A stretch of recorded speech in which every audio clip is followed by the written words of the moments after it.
পুজোর আগে অর্থাৎ পিতৃপক্ষে পুজো উদ্বোধন করেছেন মমতা বন্দ্যোপাধ্যায়। সেই পাপে নাকি কলকাতায় এত বৃষ্টি, এত জল, এত মৃত্যু। বক্তার নাম তারকাটা শুভেন্দু অধিকারী।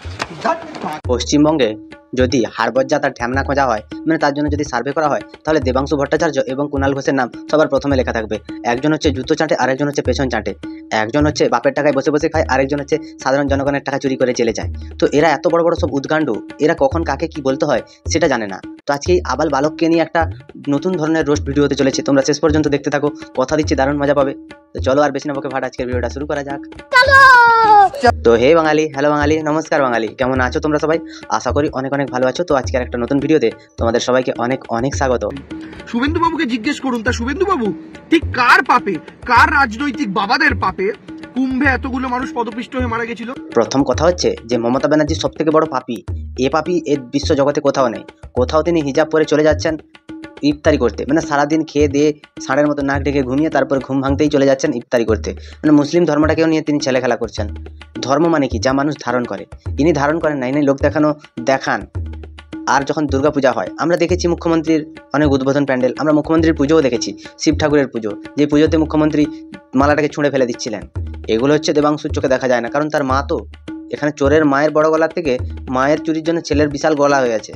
আর তার কাটা শুভেন্দু অধিকারী। পশ্চিমবঙ্গে এই যে রাজনৈতিক বক্তা হিসাবে দেবাংশু ভট্টাচার্যকে কি করা উচিত জানো? ছাগলের যে নেড়ি হয় না, সেগুলো খাইয়ে রাত্রে ঘুম পাড়িয়ে দেওয়া উচিত। তারকাটা শুভেন্দু অধিকারী, তারকাটা শুভেন্দু অধিকারী মানে কথাটা কিভাবে বলছে? রাজ্যের বিরোধী দলনেতা তিনি মমতা ব্যানার্জিকে বলেছেন যে তার পাপের জন্য এই বৃষ্টি হচ্ছে কলকাতাতে, তার জন্য তিনি তারকাটা হয়ে গেলেন। আর মুখ্যমন্ত্রী মমতা ব্যানার্জি যে ১,৫০০ কিলোর বাচ্চা জন্ম দিচ্ছিলেন, মুখ্যমন্ত্রী মমতা ব্যানার্জি যে কাজী নজরুলকে দিয়ে রামায়ণ লেখাচ্ছিলেন, সেগুলো হচ্ছে দেবাংশুর কানে পৌঁছাচ্ছিল না, কারণ তার কানে কেউ একজন মুতে দিয়েছিল, কানটা ভর্তি হয়ে গেছিল, তাই তার কানে আওয়াজ পৌঁছাচ্ছিল না। আজকে শুভেন্দু অধিকারী যদি কোনো কারণে তারকাটা হয়ে থাকে, মুখ্যমন্ত্রী তো বদ্ধ উন্মাদ, পাগল, মেন্টাল, সেগুলো আগে বল, তারপরে শুভেন্দু অধিকারীকে তারকাটা বলতে আসবি। কোনো সময় আমি একটা জিনিস দেখতে পেলাম না যে মুখ্যমন্ত্রীর যে চামচারা আছে তারা কোনো সময় একটা ভালো কথা বলেছে কেউ, মানে এদের মুখে মধুর কোনো বচন নেই। আসলে এদের বাবা মা তো করলা খেয়ে এদের জন্ম দিয়েছিল, তাই এদের মুখগুলো এরকম হয়ে গেছে, মুখগুলো কেমন ব্যাঁকা বাড়া। কুম্ভ তো পশ্চিমবঙ্গে নয়, কুম্ভ উত্তরপ্রদেশে, যেখানে আপনার রাজনৈতিক বাবা নরেন্দ্র মোদী এমপি, যেখানে আপনার রাজনৈতিক বাবা যোগী আদিত্যনাথ যেখানকার মুখ্যমন্ত্রী। দেবাংশুর মা এবং দেবাংশুকে একটা কথা বলতে চাই, যে এই যে রাজনৈতিক পাপ নিয়ে কথা হচ্ছে, পৃথিবীতে সব থেকে বড় রাজনৈতিক পাপই হচ্ছে মুখ্যমন্ত্রী মমতা ব্যানার্জি। কারণ আজকে ২৬,০০০ জন লোকের চাকরি গেছে। কার পাপে গেছে? তোর মায়ের পাপে গেছে, কারণ তোর মা এদিক ওদিক দেখতে পায়নি। তোর মা বলছে যে আমি জানি না যে চুরি হয়েছে। তোর মা তো কিছুই জানে না। পশ্চিমবঙ্গের রিঙ্গেল অ্যাক্টের স্যালাইন দিয়ে প্রসূতিদেরকে শেষ করে দেওয়া হচ্ছে, ডুপ্লিকেট ওষুধে গোটা ওষুধ দোকানগুলোই ভরে গেছে। তোর মা বলছে আমি জানি না। সন্দীপ ঘোষ এত চুরি করছে, তার নামে ভুরি ভুরি চুরির অভিযোগ আছে। একটা মেয়েকে সে পুরো মার্ডার করিয়ে দিল, তোর মা বলছে আমি জানি না। এগুলো কার পাপ? তোর বাপের পাপ? আমাকে একটু বল তো। মানে এগুলো যে পাপগুলো হয়েছে, এগুলো কিসের জন্য হয়েছে? পশ্চিমবঙ্গে যে আজকে ১০০ দিনের কাজের টাকা ঝেড়ে দিচ্ছে, বালু রেশন ঝেড়ে দিচ্ছে, বিভিন্ন প্রকারের মহিলাদের বিভিন্নভাবে মহিলাদের সম্মান লুট করা হচ্ছে, মহিলাদের কোনো সম্মান নেই রাজ্যে, পশ্চিমবঙ্গে ভাতার খেলা চলছে, এগুলো কার পাপে হচ্ছে? এগুলো তোর কোন বাবাদের পাপে হচ্ছে? এই কথাটার উত্তর দে। যাকে নিয়ে আপনি খুব এক্সাইটেড হয়ে যান মাঝে মধ্যে, আমাকে উত্তর দেবেন। রাম মন্দির ২০২৪-এর ২২শে জানুয়ারি প্রতিষ্ঠা করেছিলেন আপনারা, কিন্তু মন্দির অসম্পূর্ণ ছিল, মন্দিরের ছাদ কমপ্লিট হয়নি। পুরীর শঙ্করাচার্য বলেছিল যে মন্দির অসম্পূর্ণ অবস্থায় ভগবানের প্রাণ প্রতিষ্ঠা করা মানে ভগবানের আংশিক দেহ নিয়ে তার প্রাণ প্রতিষ্ঠা করা, এটা শাস্ত্রীয় মতে বিপজ্জনক হতে পারে। সে কথা তারা শোনেননি, তারপরেও করেছিলেন। তার ফলাফল কি হলো? রাম মন্দিরের আসন থেকে, অর্থাৎ অযোধ্যা থেকে ভারতীয় জনতা পার্টির ক্যান্ডিডেট পরাজিত হলেন। রাম মন্দির প্রতিষ্ঠা করা উত্তরপ্রদেশে ভারতীয় জনতা পার্টি ৮০টার মধ্যে এখানে ৭০টা আসন জিততো, সেখানে তারা ৪০-এর নিচে নেমে এলো এবং গোটা দেশে ৪০০-র কথা বলে বিজেপির গাড়ি ২৪০-এ আটকে গেল। এটা কি আপনাদের পাপের জন্য হয়েছিল শুভেন্দু বাবু? ওরে মুখ্যমন্ত্রীর বেটা, একটা আস্ত পাঁঠা, যখন নন্দীগ্রামে মুখ্যমন্ত্রী আন্দোলন করেছিল, নন্দীগ্রামে অনশন করেছিল, মৃতদেহ নিয়ে রাজনীতি করেছিল, এত কিছু তো করেছিল মুখ্যমন্ত্রী। নন্দীগ্রামের লোকের জন্য মার খেয়েছিল, নন্দীগ্রামের লোকের জন্য সে কি করেনি? তারপরও শুভেন্দু অধিকারীর কাছে হেরে গেছিল। এটা ভাবার বিষয় আছে। নিজেদের গায়ে একটা কথা আছে জানো তো, যে ইট মারলে পাটকেল খেতে হয়। আজকে যে দেবাংশু এই কথাগুলো বলছে, তো মুখ্যমন্ত্রী সেদিন তাহলে রাজনীতি করেছিল নন্দীগ্রামের মানুষকে নিয়ে, তাহলে এটা আজকে প্রমাণিত হয়ে যাচ্ছে। বিরোধীদের অভিযোগগুলো, মানে আজকে যারা বিরোধী সিপিএমের, তারা বলেছিল যে মুখ্যমন্ত্রী হচ্ছে সব থেকে বড় থড়িবাজ, তাহলে সেগুলো আজকে প্রমাণ হয়ে যাচ্ছে। পুরীর শঙ্করাচার্য এটাও বলেছিল যে এই যে জগন্নাথ দেবের মন্দির বানিয়েছে, ওটাকে জগন্নাথ ধাম নাম দিয়েছে, ওই নামটা দেওয়াতেও মুখ্যমন্ত্রী মমতা ব্যানার্জি তার সর্বনাশের কারণ হবে, এটাও বলেছে। তো এটাও নিশ্চয়ই হবে, এই বছরই হয়তো তোমাদের শেষ। বাংলায় মমতা বন্দ্যোপাধ্যায় মহালয়ার আগের দিন কোনোদিন পুজোর উদ্বোধন করেন না। মমতা বন্দ্যোপাধ্যায় প্যান্ডেল ভিজিট করতে যান। তাহলে যে তোমার দাদা, আরে তোমার যে কালীঘাটের দাদা অভিষেক ব্যানার্জি, সে যে বলছে মুখ্যমন্ত্রী মমতা ব্যানার্জি পুজো উদ্বোধন করেছেন, এই যে রামনবমীর আগে রাম মন্দির উদ্বোধন হয়ে গেছিল, সেটা নিয়েও তিনি অনেক কথা বলেছেন। তাহলে আমরা মুখ্যমন্ত্রীর কোন ব্যাটার কথা শুনবো, বড় ব্যাটা না ছোট ব্যাটা? এবারে তোমাদের মধ্যে ঠিক করে নাও যে তোমরা কার পেছনে মারামারি করবে, দিয়ে একটা ফাইনাল কথা বলো।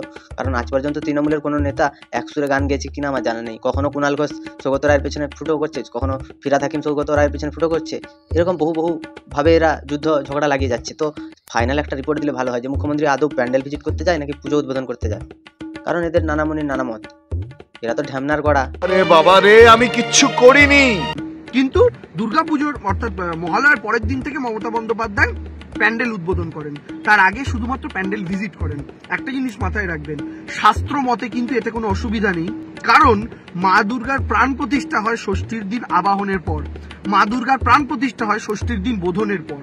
অর্থাৎ এখন যে মূর্তিটা আছে সেই মূর্তিটা কিন্তু শুধুই পাথরের একটা মূর্তি। তো দেবাংশুর বাবা গুজরাটে কাজ করতো, আমরা জানি গুজরাটে হচ্ছে তোমার টাইলসের কাজ হয়, মানে পাথরের কাজ হয় এবং গ্রানাইটেরও কাজ হয়। তো দেবাংশুর বাবা মনে হচ্ছে কলকাতার 4000 4,500 প্যান্ডেলে ওখানটায় গ্রানাইটের মূর্তি দান করেছে, কারণ এখন বর্তমানে নাকি পাথরের মূর্তি আছে। ওরে অবোধ বালক, ওটা খড়কুটো এবং মাটি দিয়ে বানানো মূর্তি, যেটাকে বিসর্জন দেওয়া হয়। পাথরের মূর্তি কোথায় আছে?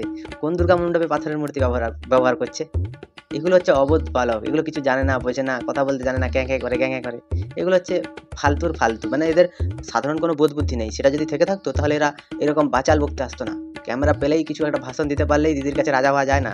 দিদি তোমাদের যেরকম মেন্টাল, তোমরাও সেম লেভেলের মেন্টাল। এখন যে প্যান্ডেলটা আছে সে প্যান্ডেলটা শুধুই একটা মণ্ডপ। মায়ের প্রাণ প্রতিষ্ঠার পর তারপরে তার মধ্যে দেবী শক্তি আসবেন, তারপরে সেই মণ্ডপটা মায়ের গৃহ বা মায়ের আলয় হয়ে উঠবে। আচ্ছা, ওই যে 2024 সালে মমতার আদলে একটা দুর্গা প্রতিষ্ঠা হয়েছিল, তো তাতে কি মমতার প্রাণ প্রতিষ্ঠা হয়েছিল? সেইটা কি মমতার ঘর ছিল এবং বিসর্জনে কি মমতাকে বিসর্জন দেওয়া হয়েছে?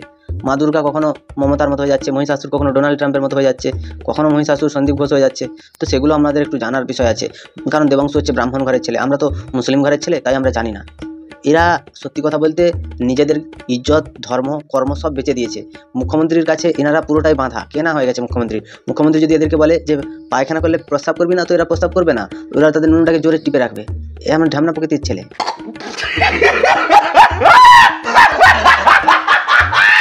কিন্তু এই জায়গা থেকে আমি আপনাদেরকে জিজ্ঞেস করি, আপনারা যে এতগুলো কথা বলছেন শুভেন্দুবাবু, আপনি যে এত রাজনৈতিক কথাবার্তা বলছেন, কিন্তু সহজ প্রশ্নটার একটা জায়গায় দাঁড়িয়ে উত্তর দিন।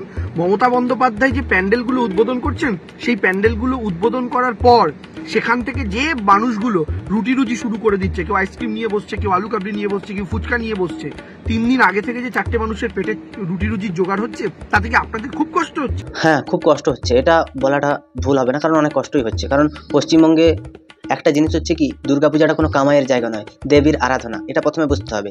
তৃণমূলের প্রতিটা নেতার মতো দেবাংশু চটি চেঁটে মোটামুটি কিছু টাকার জন্য, এরা টাকার জন্য সব কিছু করতে পারে।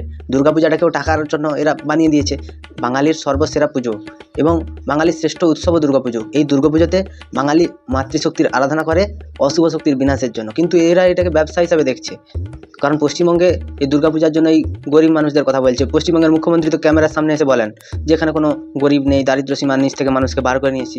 কোন মানুষ ফুচকা বেচছে, কোন মানুষ আইসক্রিম বেচছে? সবাই তো দেবাংশুর মতো তার বাপের টাকায় খায়, তাই না? আর গাড়িটাও বাপের টাকায় তেল ভরে গাড়ি চালায়, এবং বাপের টাকায় খেয়ে এরা মমতা ব্যানার্জিকে নিয়ে কবিতা লেখে। এরা এতটা ভালো মাপের মানুষ, এদের মন খুব পরিষ্কার। আরে তার কাটা পাগল, একটু তাকিয়ে দেখুন, মমতা বন্দ্যোপাধ্যায় ওই দিনকে বৃষ্টি হচ্ছিল, বৃষ্টি হওয়ার জন্য মমতা বন্দ্যোপাধ্যায় শুধু নিজে নন, সাংবাদিকদেরও বলেছিলেন তোমরা শেডের তলায় গিয়ে করো। মাথায় সেই জন্য কাপড় দিয়ে উনি কোন রকম বক্তৃতা দিয়ে সেখান থেকে বেরিয়ে গিয়েছেন। মমতা বন্দ্যোপাধ্যায় তো কোনো অশাস্ত্রীয় কাজ করেননি, কারণ আপনার বাড়িতে মহিলারা মাথায় কি ঘোমটা দেন না? আচ্ছা, ঘোমটা দেওয়ার হিজাব পরার মধ্যে তফাৎ কি? ওরে হনুমান বাঁদর মুখ রাম ছাগল, তুইও শোন যে মমতা ব্যানার্জি শেডের তলায় যেতে পারলো না। মমতা ব্যানার্জি হিজাবের মতো করে কান দুটো বার করে কাপড় দিয়ে মাথা ঢাকলো, কারণ ওখানটায় কোনো ছাতা ছিল না। বৃষ্টি হলে ছাতা নিতে হয়, কাপড় নিলে হয় না। দেবাংশু, তোমার ঘরে হয়তো কোনো একটা কাপড় তোমাদের ঘরের লোকেরা হয়তো পরে, বা তোমার ঘরের লোকেরা ওই হিজাবটাকে কাপড় হিসাবে দেখে, ভালো তাহলে। বা তোমার ঘরের কোনো মা বোন, এটা ভুল আমার বলা উচিত নয় যদিও, তবু বলছি, তোমার ঘরের লোকেরা হয়তো ওই রকম করে, তুমি তো হিন্দু ব্রাহ্মণ ঘরের ছেলে, তোমার মা বোনেরা এরা হয়তো ওই রকম করে কাপড় পরে তুমি দেখেছো, তাই মমতা ব্যানার্জির কোনো ভুল তুমি দেখতে পাচ্ছ না। তো তুমি কোন ধরনের মাল এবার বুঝে নাও।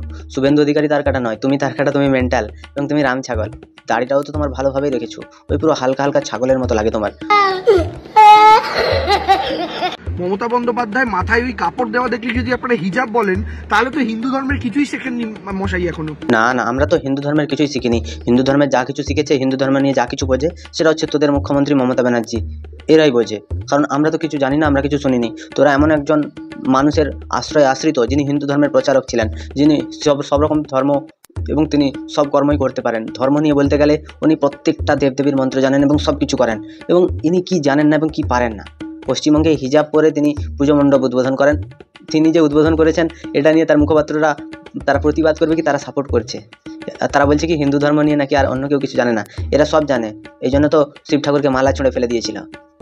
এরা হচ্ছে এইরকম মাপের লোক। মাদারের বাচ্চা। গুজরাটে বন্যা হলো, যখন উত্তরপ্রদেশে বন্যা হলো, মুম্বাইতে বন্যা হলো, 500 মিলিমিটার বৃষ্টি হয়েছে 81 ঘন্টায়, তাতেই শেষ। আর এখানে 4 ঘন্টায় 300 মিলিমিটার বৃষ্টি, ভাগ করে দেখুন। সেটা হওয়ার পর মুম্বাইয়ের বেলা হলে মুম্বাইয়ের জন্য প্রার্থনা করুন, কেরালায় হলে কেরালার জন্য প্রার্থনা করুন, ব্যাঙ্গালোর হলে ব্যাঙ্গালোরের জন্য প্রার্থনা করুন। মানুষ কষ্টে আছে।